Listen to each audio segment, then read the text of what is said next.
کرائے کے قاتلوں کو اکٹھا کریں، کر کے ان کو ایک نام دے دیں، نام کر کے ان سے بدامنی کروائیں اور اس کے بعد پھر وہ اپنی ذمہ داری قبول کر لے اور اس کی ایگزسٹنس ہو جائے۔ اب پاکستان کا جو معاملہ ہے، پاکستان کا معاملہ بہت ہی نازک معاملہ ہے، یہ پاکستان کی سالمیت کا معاملہ ہے۔ کیوں؟ کیونکہ پاکستان اور افغانستان کی جو بارڈر ہے، ڈیورنڈ لائن، وہ متنازع ہے۔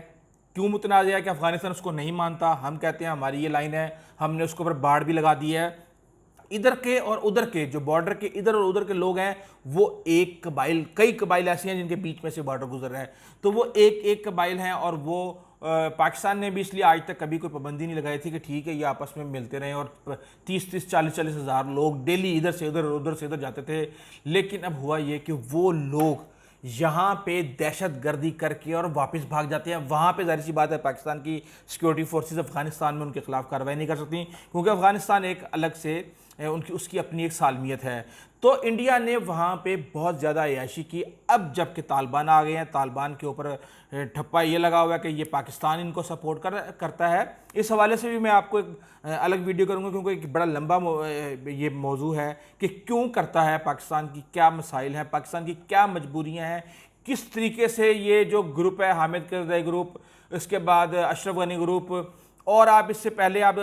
جو وزیر اعظم تھا داؤد خان، اس کو دیکھ لیں، یہ جتنے بھی لوگ ہیں یہ منظور پشتین کو اور اس طرح کے جو خان عبدالغفار خان اور یہ اپنے محمود اچکزئی اور اس طریقے سے ان لوگوں کو یہ تھرو آؤٹ سپورٹ کرتے آ رہے ہیں کہ ہم یہاں پہ پختونستان بنائیں گے۔ اور اب تحریک طالبان پاکستان بھی یہ دعویٰ کرتی ہے کہ ہم یہ جس کو ہم فاٹا کہتے تھے، ان علاقوں کو ہم آزاد کروائیں گے۔ وہ الگ سے ایک وقر چودھری بن گئے ہیں کہ جناب ہم جس طریقے سے افغان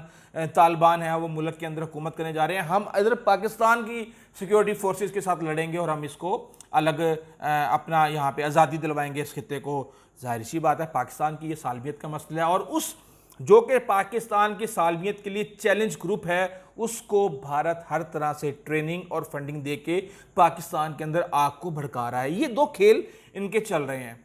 بہت زیادہ انویسٹمنٹ کی ہے بھارت نے، اس لیے کیونکہ یہ کام وہ سمجھتا تھا کہ اس کے خلاف بھی ہوتا رہا ہے۔ جب لشکر طیبہ، جیش محمد، آپ کو پتہ ہے کہ مسعود اظہر کا جو معاملہ تھا کہ قندھار ایئرپورٹ کے اوپر جہاز رکا اور طالبان نے اس کے اندر مصالحت کروائی، اور مسعود اظہر کو بھارت سے رہا کر کے اور یہاں سے جہاز جو ہائی جیک کر کے لے کے آئے تھے اس کو پھر چھوڑا گیا، اور وہ جو قیدی تھا جس نے جہاز کو ہائی جیک کیا تھا اس کو بھی کوئی مسئلہ نہیں ہوا۔ تو وہ ساری قیدی نہیں ہائی جیکر، تو اس کو بھی کچھ نہیں ہوا۔ تو وہ ڈرتے ہیں کہ اگر یہ زمین ہمارے خلاف استعمال ہوئی تو پھر وہ صورتحال ہو جائے گی۔ اس لیے پاکستان اور بھارت اپنی سالمیت کی جنگ اور وہاں پہ اپنا اثر و رسوخ بڑھانے کے لیے کہ اشرف غنی کو آپ پیسہ دیں، آپ وہاں پہ $3 بلین کی انویسٹمنٹ کر دیں، ڈیم بنا کے دیں، ان کو ہیلی کاپٹر دیں، فوجیوں کو ٹریننگ دیں، یہ سارا کر کے کیوں؟ تاکہ جب آپ پیسہ لگاتے ہیں تو پھر آپ کا اثر و رسوخ بڑھتا ہے، پھر آپ کسی سے کوئی فیور لینا چاہیں تو وہ فیور مل جاتی ہے۔ تو اس طریقے سے بھارت اس پارٹی کے ساتھ پیچھے کھڑا ہو کے سپورٹ کر رہا ہے۔ پاکستان کے بارے میں یہ الزام لگتا ہے کہ وہ افغان طالبان کے پیچھے کھڑا ہو کے اپنے اس گروپ کو سپورٹ کر رہا ہے تاکہ بیلنس آف پاور افغانستان کے اندر کریٹ کیا جا سکے اور کسی کی بھی اسٹریٹجک جو لاس ہے وہ نہ ہو۔ امریکہ بہادر چلے گئے ہیں، انہوں نے کہا جی 20 سال ہم نے بڑا پیسہ ہم نے خرچ کر دیا، اب ہم دیکھیں گے تماشا ہم دور سے بیٹھ کے دیکھیں گے، اور یہاں پہ امن بھی نہیں قائم ہوگا، اور اگر چین نے یہاں پہ آ کے تجارت کرنی ہے تو ذرا کر کے دیکھیں، ہم دیکھتے ہیں کس طریقے سے ہوتی ہے۔ اور اب ہمیں ضرورت نہیں ہے کہ ہم اپنا اربوں خربوں روپیہ یہاں پہ خرچ کریں۔ ہاں، خرچ اس طریقے سے کریں گے کہ جو بجٹ ہے 60-70% امریکہ اور اس کے اتحادی دیں گے۔ اس لیے جس کی بھی حکومت ہوگی کابل کے اندر، افغانستان کے اندر، وہ امریکہ کے پیسے سے چلے گی، اور امریکہ کا اس لحاظ سے اثر و رسوخ جو ہے کنٹرول جو اس کو چاہیے، جو اس کے مفادات کا اس کا یہاں پہ اس نے تحفظ کرنا ہے، القاعدہ، جیش، داعش وغیرہ جتنی بھی اس کی جماعتیں ہیں جن سے اس کو خطرہ ہو سکتا ہے، ان کو روکنے کے لیے وہ اپنا کام کرے گا۔ اور بھی ظاہر سی بات ہے 1000 چیزیں ہوتی ہیں، ان کو وہ کنٹرول کرے گا۔ روس کے بارے میں یہ خبر آ رہی ہے کہ روس کا جو اس وقت مفاد ہے وہ یہ ہے کہ کسی بھی طریقے سے جو اس کے سینٹرل ایشین اتحادی ممالک ہیں ان کے اندر جو اسلامک جو مومنٹس ہیں، جو کہ کئی ایسی مومنٹس ہیں جو کہ ان ممالک کے اندر بغاوت کر رہی ہیں، جس طرح پاکستان کے اندر تحریک طالبان پاکستان ہے، اسی طرح کی جماعتیں ادھر دیگر جو ہمسایہ ممالک ہیں وہاں پہ کام کر رہی ہیں، تو وہ یہاں پہ افغانستان کے اندر پرورش نہ پائیں۔ ایران کا ایک الگ معاملہ ہے، ایران کے ساتھ بارڈر ملتا ہے، وہاں پہ کئی اہل تشیع بھی ہیں، ان کو وہ سپورٹ کرتا ہے، اس لحاظ سے بہرحال طالبان کے ساتھ افغانستان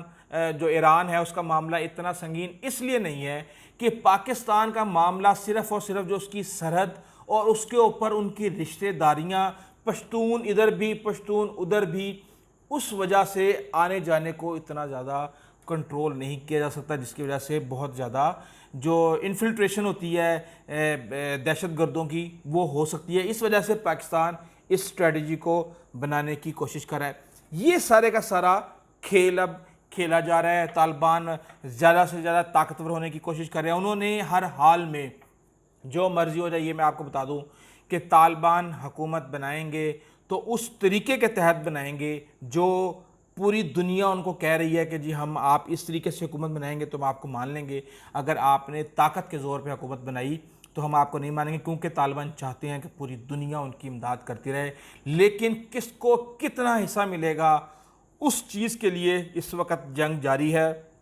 اور طالبان اشرف غنی کو بتا رہے ہیں کہ اس کی کتنی طاقت ہے۔ دراصل مسئلہ یہ ہے کہ طالبان کہتے ہیں کہ اسلامی حکومت ہونی چاہیے، اسلامی حکومت ہونی چاہیے، اشرف غنی گھر جائے، ہم آتے ہیں اسلامی حکومت بناتے ہیں، اس کے بعد جس نے اس کے اندر شامل ہونا ہے وہ ہو جائے۔ اشرف غنی کہتے ہیں جناب پہلے ایک آئینی حکومت ہے، کانسٹیٹیوشنل گورنمنٹ ہے یہاں پہ، طالبان آئیں اور آ کے اپنا حصہ لے لیں۔ اب وہ اپنا ایک سسٹم لے کے کھڑے ہوئے ہیں، طالبان اپنا ایک سسٹم لے کے کھڑے ہوئے ہیں، اور وہ کہتا ہے کہ آپ مجھ میں شامل ہو جائیں، اور وہ کہتے ہیں نہیں آپ ہمیں حکومت بنانے دیں، اس کے بعد پھر آپ شامل ہو جائیں۔ یہ لڑائی چل رہی ہے اس کے اندر، لیکن کوشش یہ کی جا رہی ہے کہ کسی بھی طریقے سے اشرف غنی کو سائڈ پہ کر کے، کیونکہ اشرف غنی ان 20-25 پلیئروں میں سے ایک پلیئر ہے افغانستان کے وار لارڈز، جو کہ افغانستان کی قسمت کا فیصلہ کر سکتے ہیں بڑے بڑے، تو وہ جس طرف بھی اپنا پلڑا بھاری کریں گے اس طرف جو ہے ظاہر سی بات حکومت ہوگی، اور اگر وہ نہیں کریں گے تو پھر تقریباً برابر میں ان کو اپنا شیئر مل جائے گا۔ یہ ایک کھیل ہے، اور اس کھیل کے بارے میں اور بہت سے اس کے اینگلز ہیں، انشاءاللہ اپنی جو آئندہ ویڈیو ہے اس کے اندر میں آپ کو الگ الگ کر کے چیزوں کو کہ کس طریقے سے پاکستان کی جو یہ پشتون بیلٹ ہے اس کے کیا مسائل ہیں، سینٹرل ایشیا کے اندر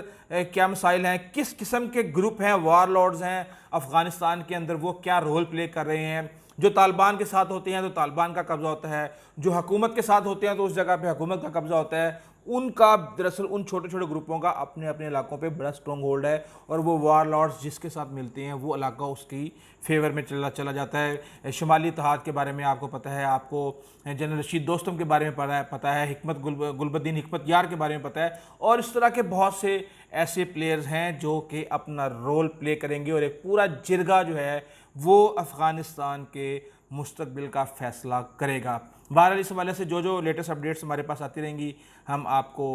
دیتے رہیں گے۔ آئندہ تک اجازت دیجیے، اللہ حافظ۔